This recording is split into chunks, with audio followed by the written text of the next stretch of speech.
सिन्दूरारुणविग्रहां त्रिनयनां माणिक्यमौलिस्फुरत् तारानायकशेखरां स्मितमुखीम् आपीनवक्षोरुहां पाणिभ्यमलिपूर्णरत्नचषकम् रक्तोत्पलं बिभ्रतिं सौम्यां रत्नघटस्थरक्तचरणां ध्यायेत् परामम्बिकाम्. Jai Ma Lalita, Jai Gurudev. I bow down to the lotus feet of my gurus and my Guru Parampara, and I bow down to the lotus feet of Ma Lalita, residing in the heart of all my listeners and all the practitioners of Sri Vidya. I am humbly trying to attempt to explain the significance and the meanings of this great epic work called Soundarya Lahari, written by Adiguru Shankaracharya.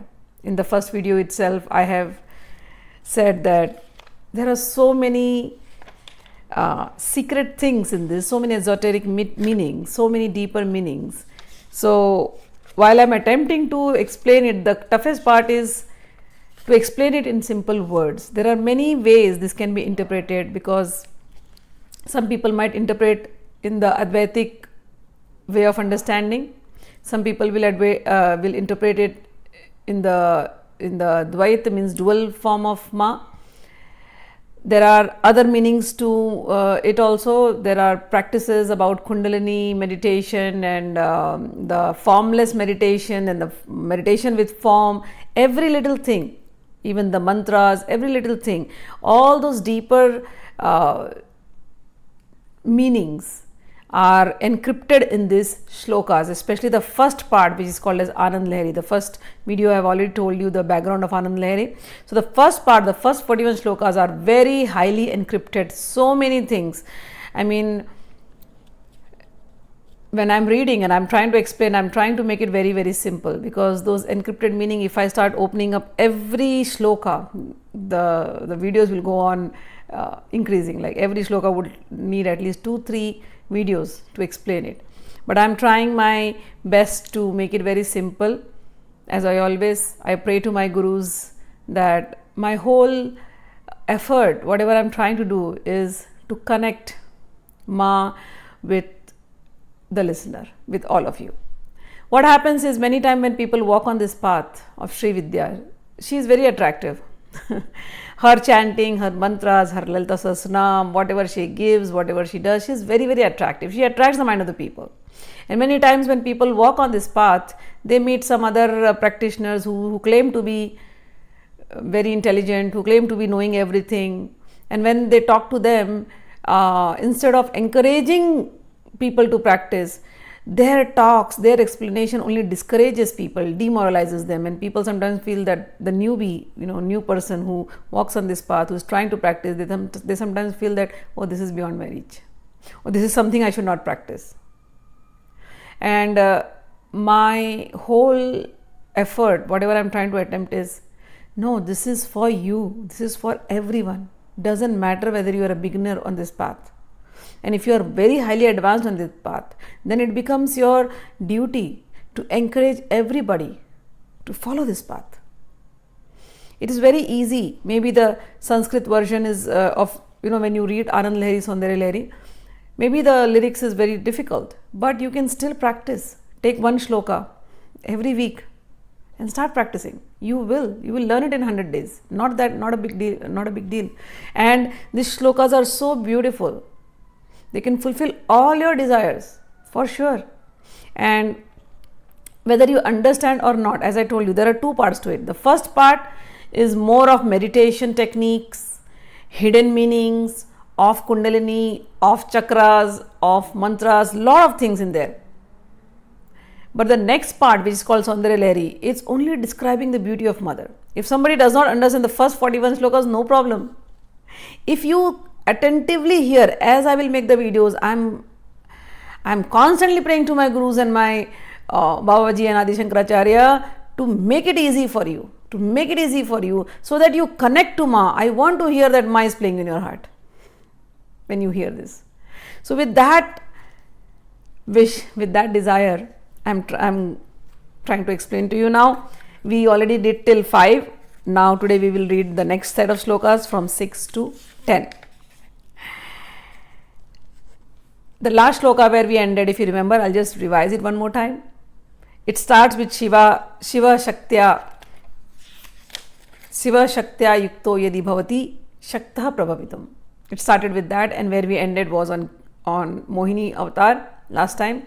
It said that Shiva cannot do anything, O mother, if you are not there. Shiva gets all this importance in this world with all his avatar, with all his external appearance of Shiva, which is not very lovable to see. Okay, with all that external appearance, yet just because mother you have married him, just because you are holding his hand, just because you are his Shakti, that's why Shiva is being worshipped in all the worlds, and he has become Jagdish, and Shiva knows that, and that's why he holds you and keeps you on himself. He respects you so much. Similarly, Brahma thinks he creates the world, but he knows internally that he cannot create the world if you don't give him that little energy. So what he does, he is constantly bowing down at your feet, and he picks up one speck of dust from your lotus feet, and with the power of that one little speck of dust, he creates so many Brahmandas, so many universes. Similarly, Sheshnag, who is the expansion of Lord Vishnu, he holds this universe on his head. But how does he do that? Mother, you are the one who has given the energy to him, and these people know, Brahma, Vishnu, Rudra, they know this. And that's why they are constantly praying at your lotus feet. Oh mother, these are stalwarts, these are experts, these are great beings who are praying at your lotus feet, and yet Shankaracharya says, I am nothing in front of them, but yet I am attempting to speak about you. Please bless this. And similarly, the way, Shankaracharya has written this, and Shankaracharya feels that humble to speak. Who are we? We are just following them. So we bow down to Shankaracharya, and I really pray to him and to Ma Lalita to make this thing easy to understand. I will speak in that way, the way I have understood it from my Guru Parampara, and whatever in my journey, in my experiences, whatever I have experienced, I will try to explain it. Last time when we ended on the 5th shloka, it was such a beautiful shloka. It said, Lord Vishnu, Oma, he took the form of Mohini. Mohini means the great enchantress. And Lord Shiva went crazy. He's just got so enchanted by Mohini that he went behind her. Lord Shiva, who is so patient, nothing can waver his mind. He is not an ordinary person. Lord Shiva, when he opened his third eye, he burnt Cupid, the god, the Lord of Love. That Lord Shiva, whom even Cupid could not disturb, that Lord Shiva is going behind Mohini. How is that even possible? Oh mother, it became possible because Lord Vishnu prayed to you, and you gave your power of attraction to Vishnu. And because your power of attraction was there, that power was attracting Shiva's mind. It is not possible to distract Shiva from you. Just because your attraction energy is in Lord Vishnu in the Mohini form, who is disguised in the Mohini form, Shiva was going behind him. Oh mother, this is the condition of Lord Shiva. And Cupid thinks himself he is very great. He thinks, oh, Cupid is ruling the whole world, right? When we don't know anything, people fall in love, and once they fall in love, the whole creation starts. And love comes with its own package, so many things of love. And the thing with love is, if there is no love in somebody's life becomes very boring. It's almost like a dead. Everybody is looking for love, everyone. Look at an animal. Even an animal is looking for being pet by humans. You see a dog, you go near him and you start rubbing, and that animal will show you love. Forget about a dog, look at a serpent, look at a bird, look at a squirrel, anything in the world, they are looking for love. Humans, of course, they are looking for love. If there is no love in life, then life becomes very boring. Life is almost like dead. People feel depressed if they are not being loved, if they are not worthy of being loved. So love plays such an important role. Love happens because of attraction, power of attraction. And that power of attraction, we in our world say, it is because Cupid did that. Some guy fell in love with a girl. Why? Because Cupid was holding his bow and arrow and he just released the arrow and now they are in love. And this Cupid is playing everywhere. Nobody has seen Cupid till date because Cupid has no form. Mother, this Cupid, it was said that this Cupid has become so powerful that it can even rattle the mind of yogis, of sannyasis, of great meditators. How is that happening, oh mother? So the next shloka describes, because in the previous one it described about Cupid, the god of love, your worshipper, rattles the mind and rouses the passion of even the great sages. Oh mother, now the second shloka starts from there. Sixth shloka. Dhanu pushpam morvi madhukaramai pancha-vishikha vasanta samanto malaya marudayo dhanaratha tathapeka sarvam himagiri sute kamapi kripam apangate labdva jagadidamanango vijayate. O daughter of Himvan, Cupid is Anang. There's a word called Anang. Anang means he has no limbs. Ang means body parts or limbs. Anang means he has no limb. He is formless. Why is he formless? Because Lord Shiva burnt him. So since then he has no form. But yet he is becoming powerful. What is he doing? How is he becoming powerful? He says his bow. Adi Shankaracharya says, Cupid's bow, what does it have? It has a string of morvi. Morvi means bees. So, Madhukar. Morvi means Madhukar. So, he has a bow whose string is made up of Madhukar of the bees. And he has 5 arrows of floral shafts on that. Now, what are these 5 arrows? You have to understand that. Cupid is acting everywhere. Everywhere means what is Cupid? Cupid's power is power of attraction. People are attracted. How are they attracted? He says, oh, he just leaves the arrow and that string is made up of bees. What is that bee? And it says his minister is spring.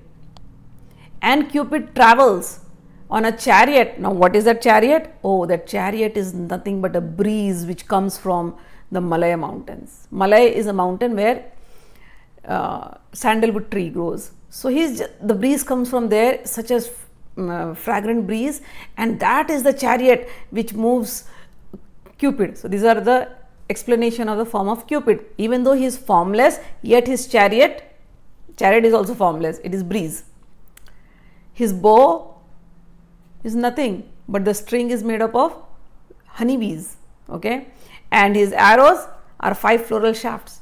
All right. He is alone. Yet he is so powerful. Why is he so powerful? It says, Apangate labdva jagadidam manango vijayate. Just because, mother, you have given the side glance to him. You lovingly looked at Kamdev when Kamdev became alive.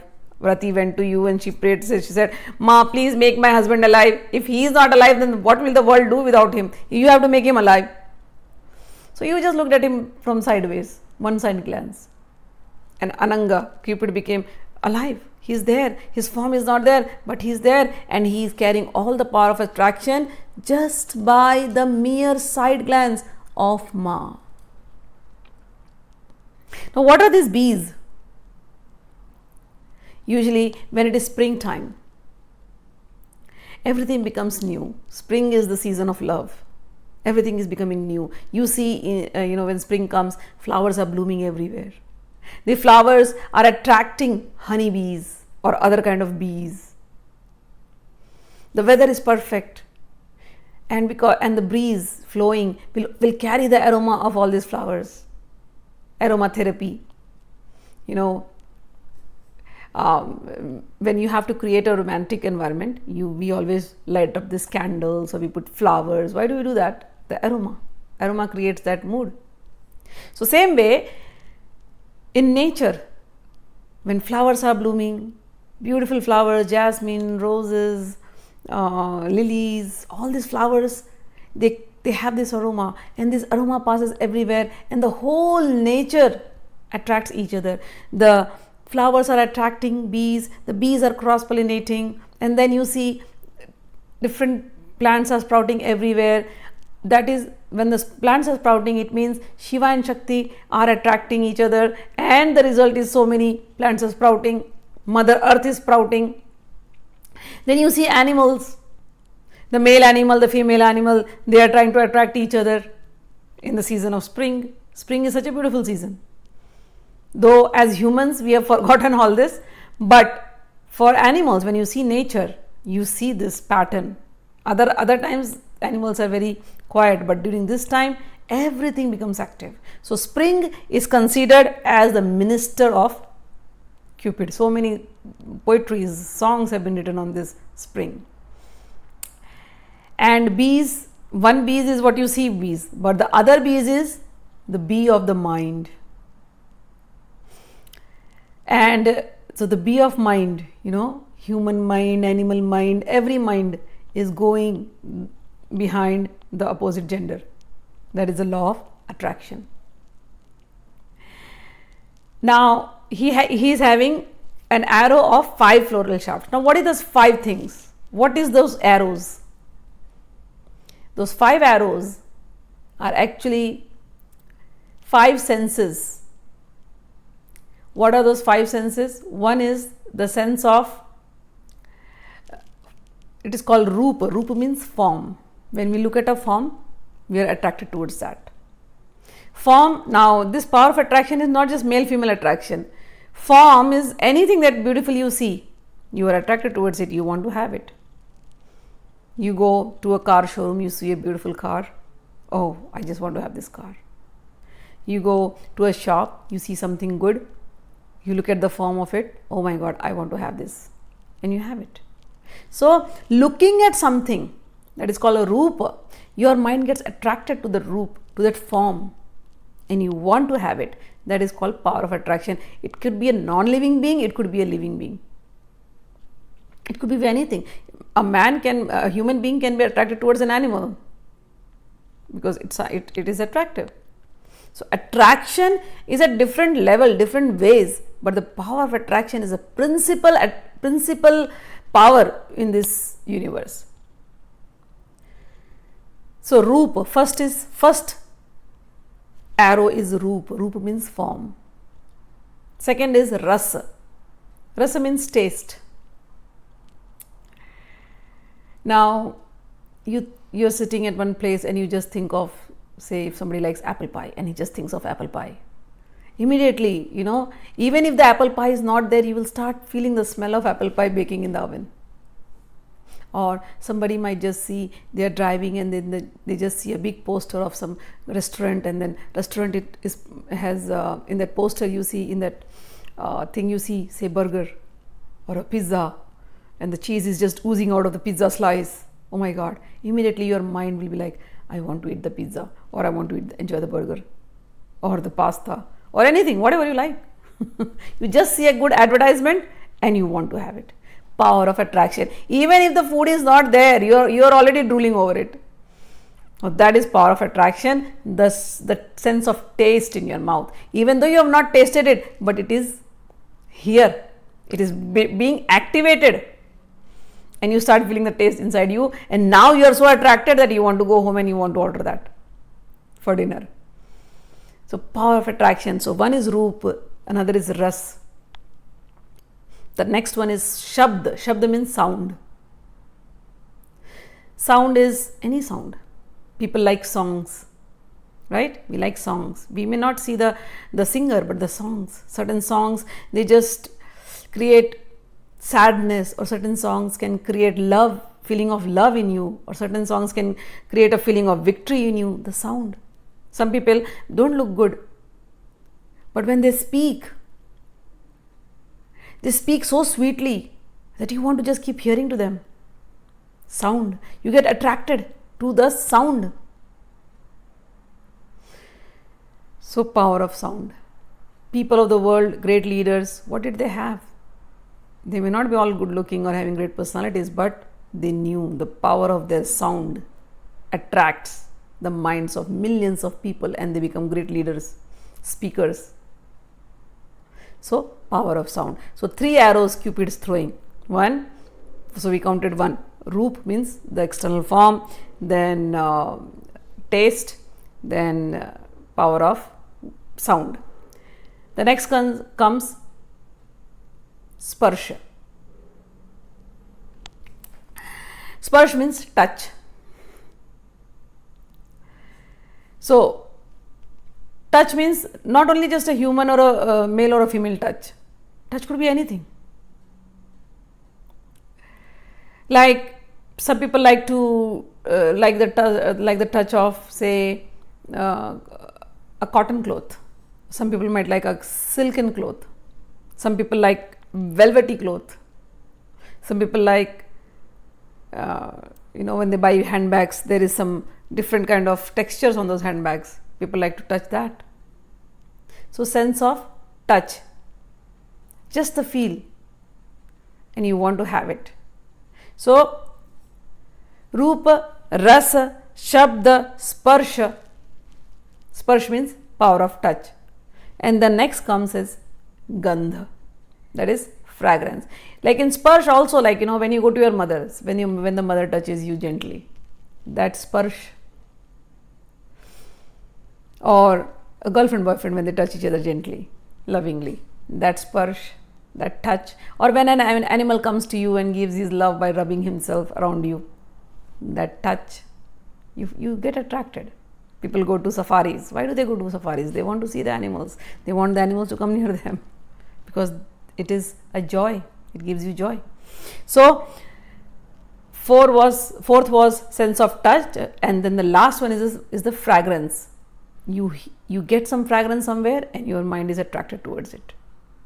It is not, so that is why when in our cultures, when we meet, we usually put fragrances. When there is a dating thing, the guy and the girl will put fragrances, because fragrances, or they'll light up candles, aromatherapy, all this attracts the mind, calms the mind. But this is not only male female, but sense of fragrance is everywhere. Like you went to a park and somebody at a distance is cooking some of your favorite meal, and in the park you are smelling that. Immediately you'll be like, wow, this smell, oh my god, somebody's cooking this, I need to go home and either order this or make this. Is it not? Good fragrances of cooking. This is one of the examples I'm giving. So these are the 5 arrows. So if some girl is wearing some perfume every time and some guy has fallen in love with that girl, whenever somebody else will wear that perfume, immediately that perfume will remind you of that person. Oh, it is that person's perfume. So, sense of fragrance. So, these are the 5 arrows of Cupid. Sense of touch, sense of fragrance, sense of smell basically, sense of smell, sense of seeing, sense of vision, sense of tasting, Rupa, Rasa, Shabda, Sparsha, Gandha, and sense of sound. All these 5 things are always attracting, and these are the weapons of Cupid. Cupid is formless, but yet he is ruling over the world. How is he ruling, O mother? It says, mother, you just by your side glances, you have given him that power that he can even rattle. He rattles not only the world, he rattles the mind of Lord Shiva sometimes, and he also rattles the mind of all the yogis.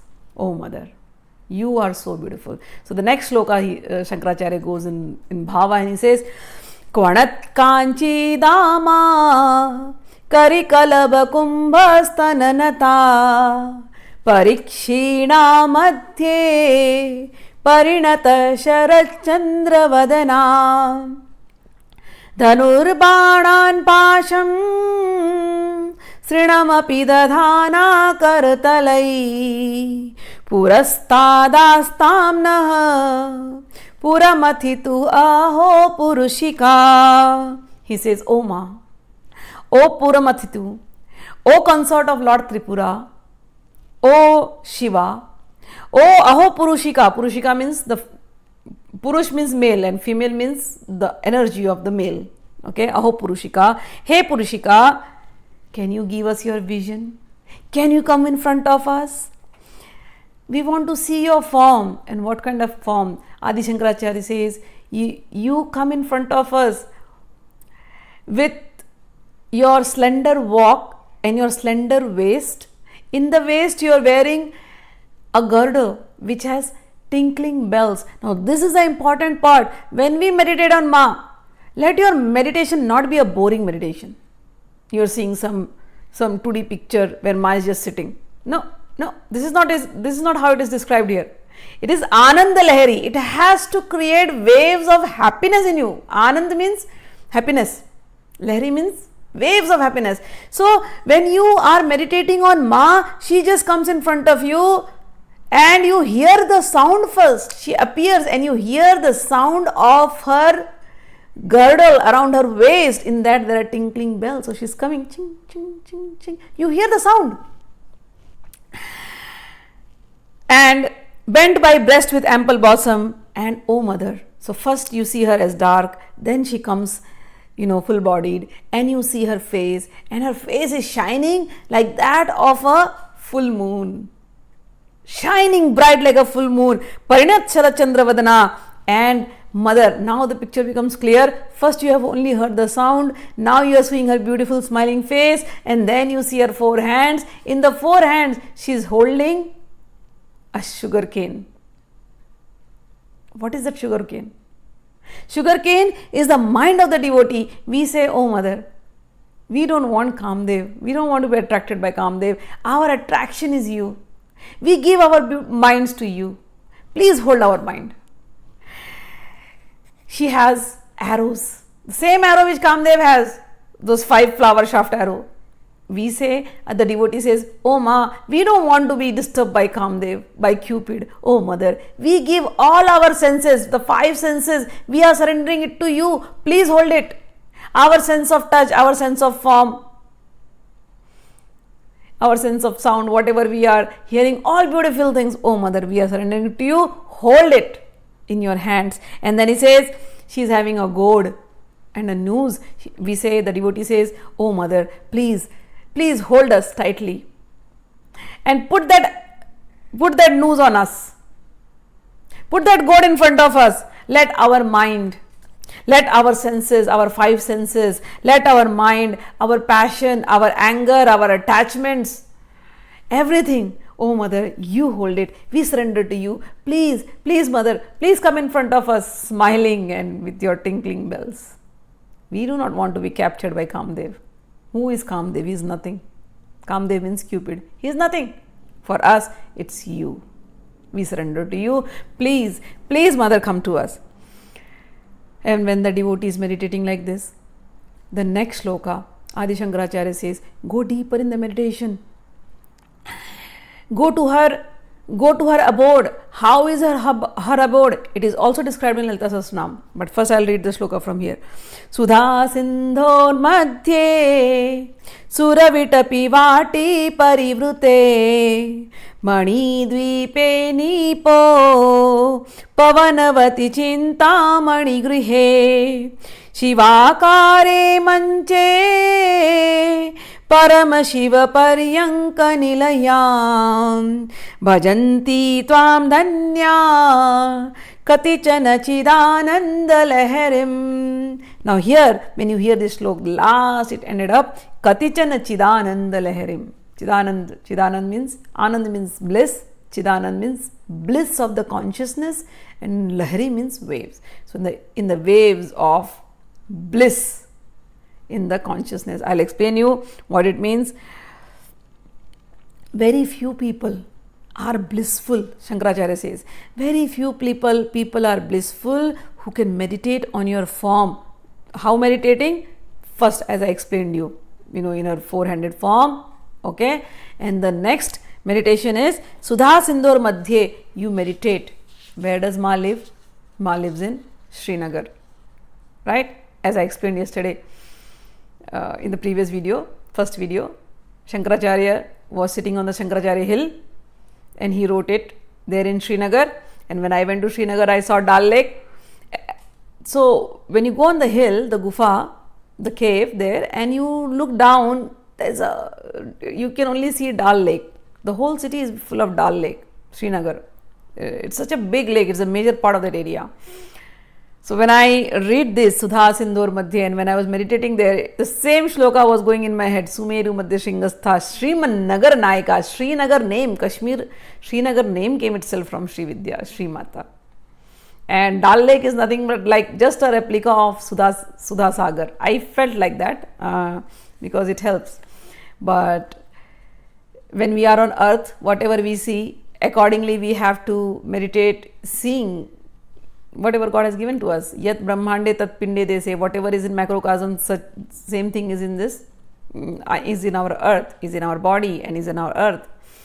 So when you look at Srinagar and you see Dal Lake and you see the mountain there and the name Sri Vidya has come from there and Shankaracharya is meditating on that mountain, the same shloka just comes in my head. Sudha Sindhur Madhye Suravitapi Vati Parivrite. Or in Lalita Sahasranam, slok number 22 and 23, Lalita Sahasranam slok number 22-23 describes her abode. How is her abode? Sumeru Madhya Shringastha Shriman Nagar Nayaka Chintamani Gruhantastha Panchbramhasan Sthita Mahapadmatavi Sanstha Kadambhavana Vasini Sudasagar Madhyastha Kamakshi Kamadayani. Same way her abode is. So in this one, in 8th one, your meditation goes like this.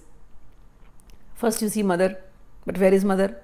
Mother is in you go to this place called Sudha Sagar. Her abode is described as Sudha Sagar. Sudha Sagar means ocean of nectar. What is that nectar called? It is called Amrit, an ocean of immortality. Okay.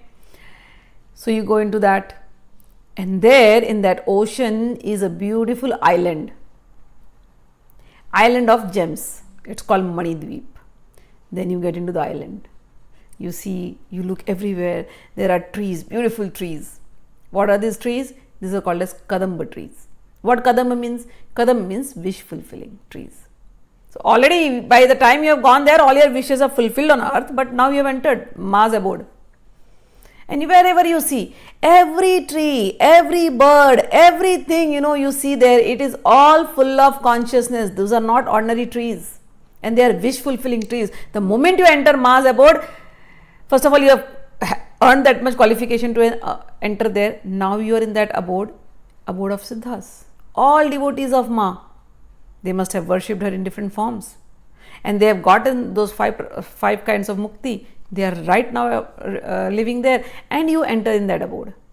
You see many servants, maid servants. You see quarters of this devotees all over there. It's like beautiful, beautiful, beautiful city. And it is called Srinagar in the abode also, in her actual abode, spiritual abode. And you enter there and you are seeing that the birds are cooing, everybody is only joyful and happy, and whoever the beings are there, you meet them, they are ready to serve you, they welcome you, that, oh, you worshipped Mother while you were on earth, you are a great soul, you please come and see Mother, we'll take you to Mother right now. And then you go slowly with them, they will take you on a boat ride. Oh, it is very beautifully described. When I see the timing, the videos will become very longer, so I'm just cutting it short, but if I just want to get deeper into it.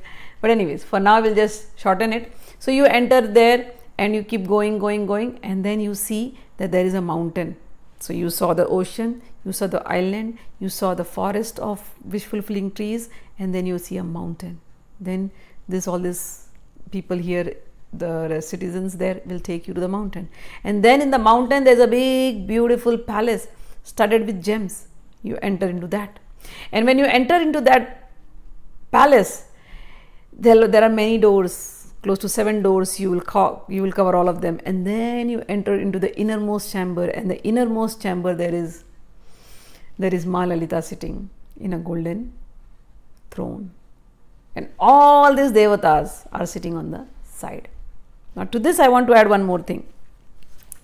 Many people say, here it is written, Shivakare manche param shiva paryanka nilayam.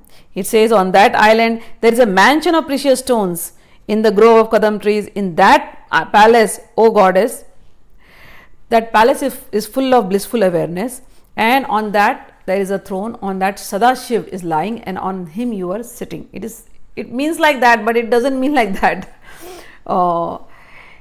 Many times there is a picture of Ma Lalita which is very popular. It shows that there is a throne and there are 4, Brahma, Vishnu, Rudra and Ishan. They are sitting as the 4 legs of the throne, and on that there is Shiva lying, and on that Shiva Ma Lalita is sitting.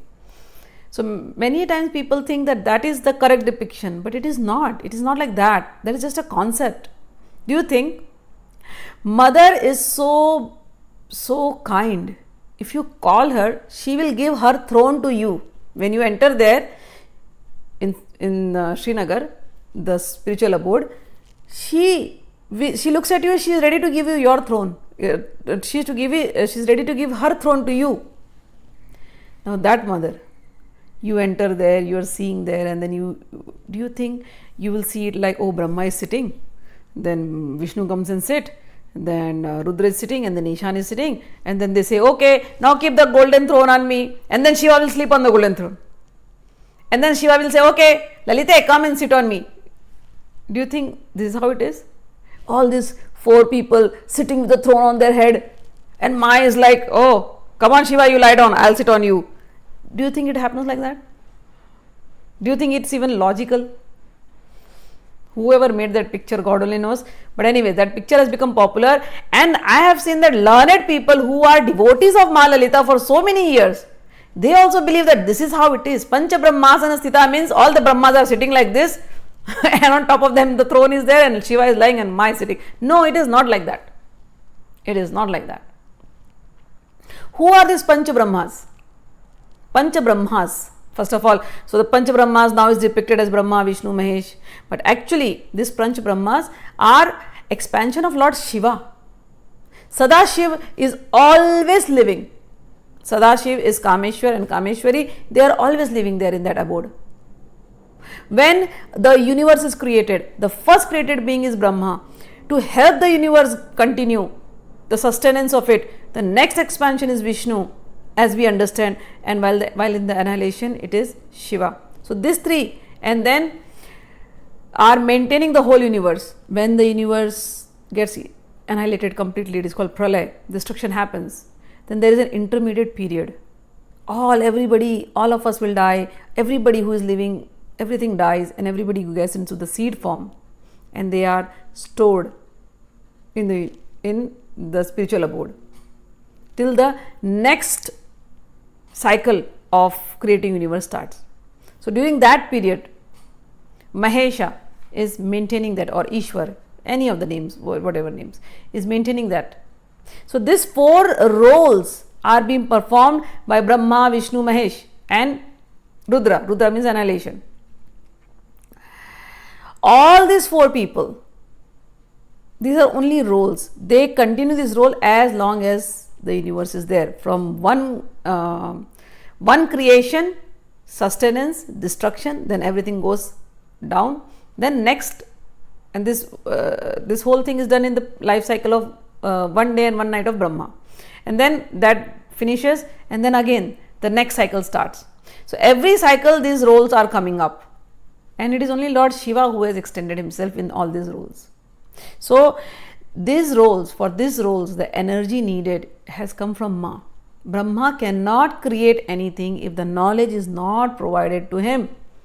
If he does not remember how he created his past creation, how will he do it? So Ma becomes Saraswati to give him the knowledge. Vishnu cannot maintain this if Ma does not become Lakshmi for him. Rudra cannot annihilate it if Ma does not give that energy of annihilation. Mahesha cannot maintain it. And there is the fifth one, which is Sadashiv. So some souls, they will die after annihilation and be there, and when the next creation start, these souls will again take birth and come back. But certain souls who are liberated, like saints, when they are liberated, they are always staying in Srinagar. There Sadashiv is always there. That all of Sadashiv as Shiv and Kameshwar in the spiritual abode, it is always there. Same Shiva has got different names.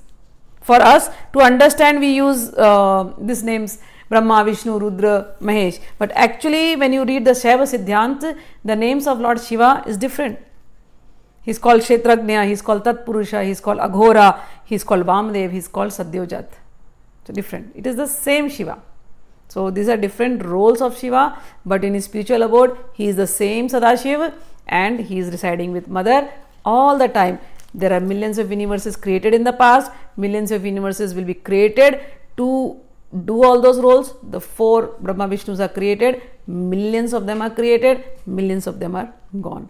But Sadashiv, he is always there, and Kameshwari Ma Lalita is always there, living in their spiritual abode. That is the concept.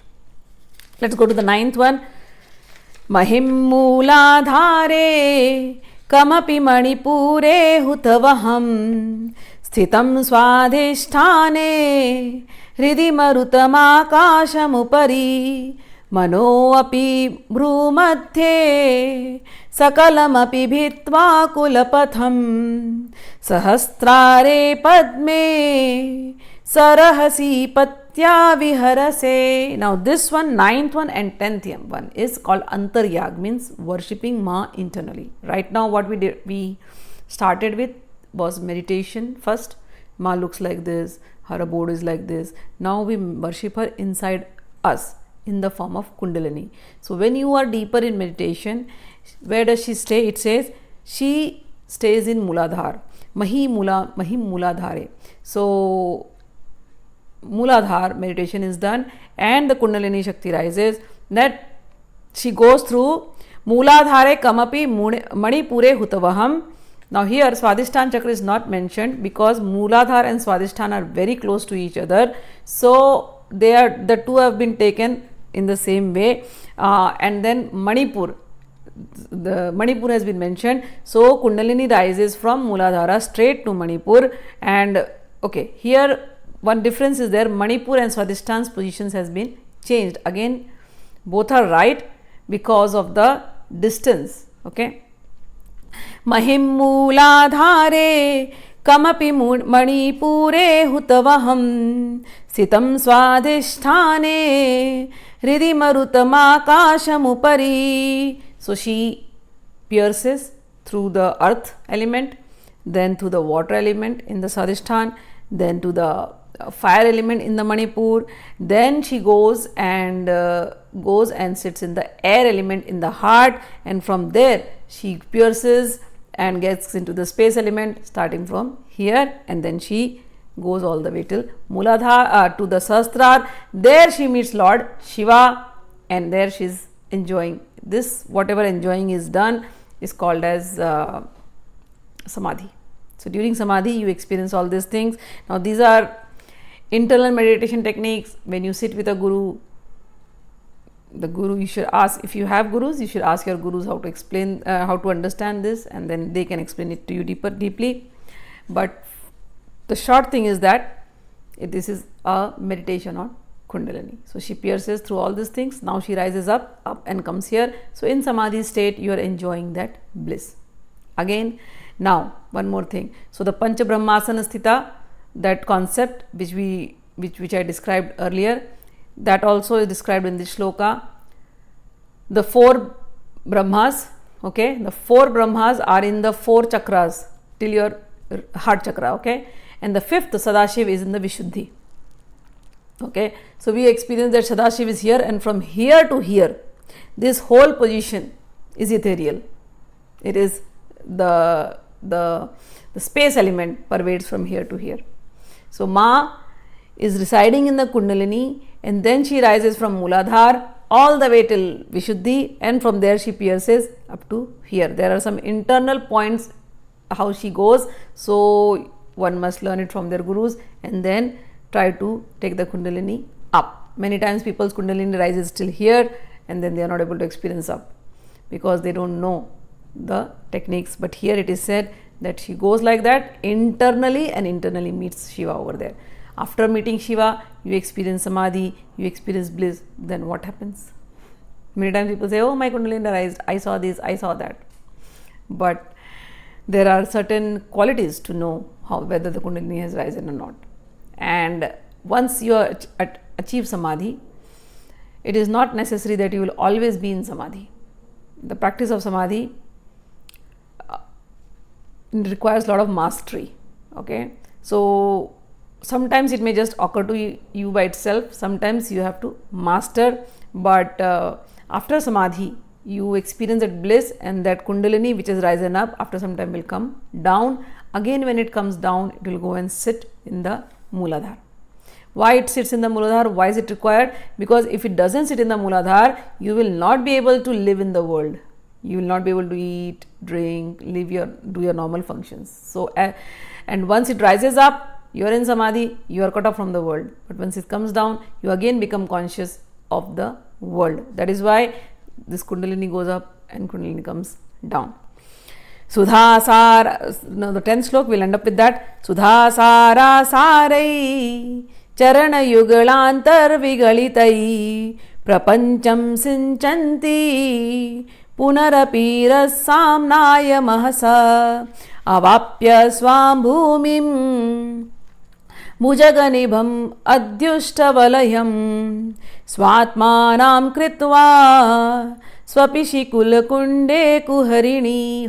Hey Kuharini, Kuharini means the one who lives in the cave, means who goes back to her Mooladhara again. Hey Kuharini, you go up to the Sahasrar and then you descend from there, and when you are descending from the Sahasrar, you drench the entire pathway, means each and every nerves get energized and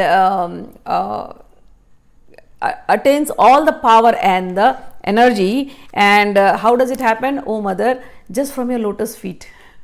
All this energy, all this nectar is drenching, and then again you go on energizing each and every part, each and every cell, each and every nerves, and then you go back again into the Mooladhara and you sit there. Now this thing again has deeper meaning. Maybe in the next video I will try to touch more points on that, but for now we will end it up here with the feeling of worshipping Mother internally in the form of Kundalini. She goes to the C chakras, goes up, and then she again comes down and sits in the Mooladhara.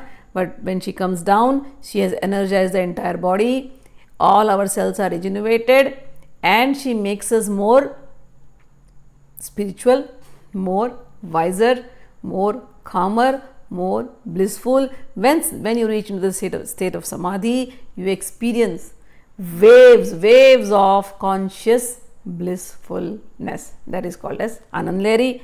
So with this we end for now. Tomorrow we will do the rest of the shlokas. Jai Ma, Jai Gurudev.